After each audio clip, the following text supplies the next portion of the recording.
کی بات جو تیرے اپنے کان نہ سنے، جو تیرے کان بھی نہ سنے، اخفا، تیرا رب وہ بھی سن لیتا ہے۔ ایک بدو آیا، کہنے لگا یا رسول اللہ،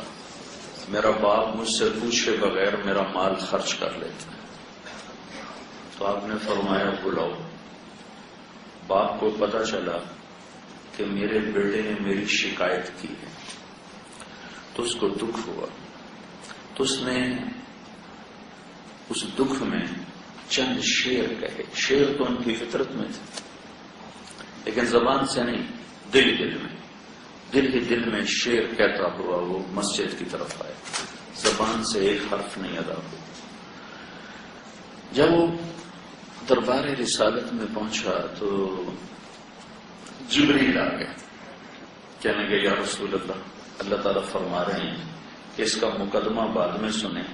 پہلے اسے کہیں کہ وہ شعر سنائے جو اس کی زبان سے ادا نہیں ہوا، اور اس کے کانوں نے نہیں سنا، لیکن رب العرش العظیم نے سن لیا ہے۔ تو آپ نے فرمایا بھائی تیری بات بھی سنتے ہیں، پہلے وہ بتا جو تو نے دل ہی دل میں کہا ہے۔ وہ کہنے لگا اشہد انک رسول اللہ، میں گواہی دیتا ہوں آپ اللہ کے رسول ہیں۔ یا رسول اللہ، آپ کا رب ہمارے ایمان کو بڑھاتا ہی رہتا ہے۔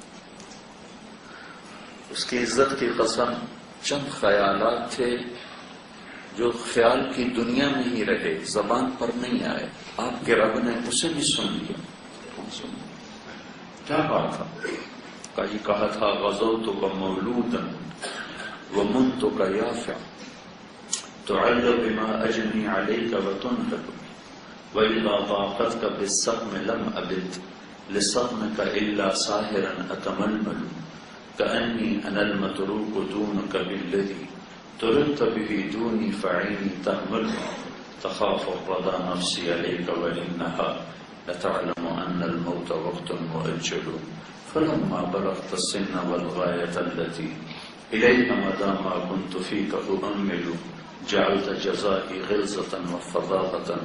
كأنك أنت المنعم المتفضل فليتك إن لم ترع حق حظوبتي فعلت كما الجار المجاور يفعل فأوليتني حق الجوار ولم تكن علي بمال دون مالك تبخل۔ اللہ کے محبوب کے آنسو ایسے برسات کی طرح۔ بیٹا جس دن تو پیدا ہوا ہم نے اپنے لیے جینا ہی چھوڑ دیا، تیرے لیے جینا شروع کیا، تیری ایک مسکراہٹ کے لیے جھلستی ہواؤں سے لڑا، ٹھٹھرتی راتوں سے لڑا، تجھے ایک تر نوالا کھلانے کے لیے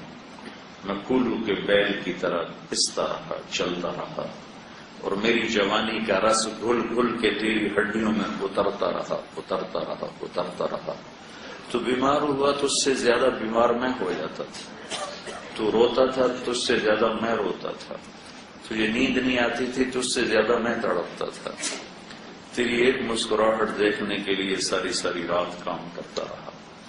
اور تیری بیماری ٹہلا دیتی، ہلا دیتی، کہیں مر نہ جائے، کہیں مر نہ جائے، کبھی تیری ماں پیرا دیتی، کبھی میں پیرا دیتا کہ کہیں مر نہ جائے، حالانکہ موت تو مقدر ہے، لیکن تیری محبت نے ہمیں پاگل کر دیا، دیوانہ کر دیا، اور ہم تیرے لیے جیتے رہے، اس آس پر جیے کہ تو جوان ہوگا ہم بوڑھے ہوں گے، تو جیسے ہم تیری انگلی پکڑ کے چلے تو ہماری انگلی پکڑ کے چلے گا، جیسے ہم نے تجھے کھلایا تو ہمیں کھلائے گا۔ لیکن فلما ترعرعت، جب تیرے اندر جوانی کی لہریں دوڑی، میری ساری جوانی وہ گھل گھل کے تیرے اندر اتر گئی، تو ایک سرسبز درخت بنا، اور میرے اوپر خزاں آ گئی، تیرے اوپر بہار آ گئی، مجھے پتجھڑ نے نگل لیا، تجھے بہار نے ہرا کر دیا، میں دوہرا ہو گیا، تو سیدھا ہو گیا، مجھے تمنا ہو گیا میرا سہارا بنے گا،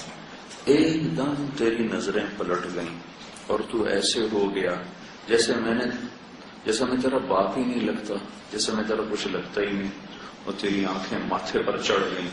اور تو ایسے بات کرنے لگا جیسے میں نوکر ہوں. تو میں نے اپنی 30 سالہ زندگی کو جھٹلا کر کہا کہ نہیں غالباً میں اس کا باپ نہیں، میں اس کا شاید خادم ہوں، چونکہ باپ سے تو اولاد ایسے بات نہیں کیا کرتی. اللہ کے نبی کو رو رو کے برا حال ہو.